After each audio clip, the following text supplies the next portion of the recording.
Histoire du jeune rebelle et du cultivateur. Partie 1. La révolte d'un jeune cœur. Dans un petit village niché entre des collines verdoyantes, vivait Samir, un adolescent rebelle. Il était connu pour son insolence et son mépris des règles. Peu importe l'autorité, qu'elle vienne de ses parents, des enseignants ou des anciens du village, Samir répondait toujours avec sarcasme. Les habitants murmuraient souvent à son sujet. Ce garçon finira mal s'il ne change pas.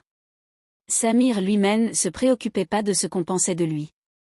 Lassé par la monotonie du village et le travail répétitif des champs, il aspirait à autre chose.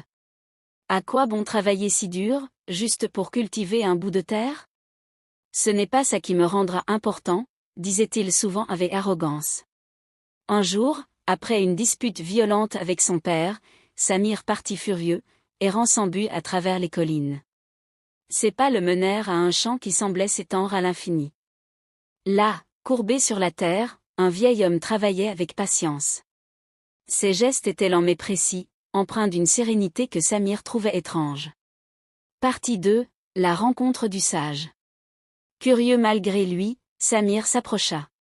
Le vieil homme leva les yeux, dévoilant un visage ridé mais lumineux. Il sourit à Samir, comme s'il l'attendait depuis longtemps. « Tu sembles porter un grand poids sur ton cœur, jeune homme, dit-il doucement. Samir, piqué au vif, répliqua avec insolence. Ce n'est pas vos affaires, vieil homme. Pourquoi perdez-vous votre temps à cultiver cette terre? Vous n'avez pas mieux à faire? Le vieil homme ne se laissa pas déstabiliser. Il répondit calmement. Peut-être que la terre cultive aussi quelque chose en moi. Viens, aide-moi un instant, et tu comprendras. Intrigué malgré lui, Samir accepta, pensant que cela ne prendrait que quelques minutes. Mais ce qu'il croyait être une corvée devint rapidement une leçon. Le vieil homme, qui s'appelait Hassan, lui montra comment tenir une houe, comment sentir la texture de la terre, et même comment écouter le vent pour deviner la pluie à venir. Partie 3. Les leçons de la patience.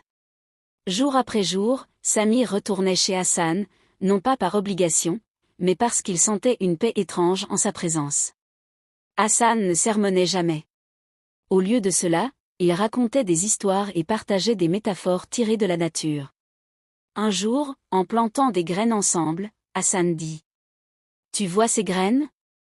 Elles semblent insignifiantes, mais elles contiennent tout le potentiel d'une grande récolte. Il en est de même pour toi. Ce que tu cultives aujourd'hui, dans ton cœur et dans ton esprit, déterminera la personne que tu deviendras demain. » Ces paroles résonnèrent profondément en Samir. Il se rendit compte que sa révolte venait de son manque de direction, de sa peur de ne jamais être à la hauteur. À travers le travail avec Hassan, il apprit la patience, l'humilité et la valeur de l'effort. Il comprit que la terre, bien que silencieux,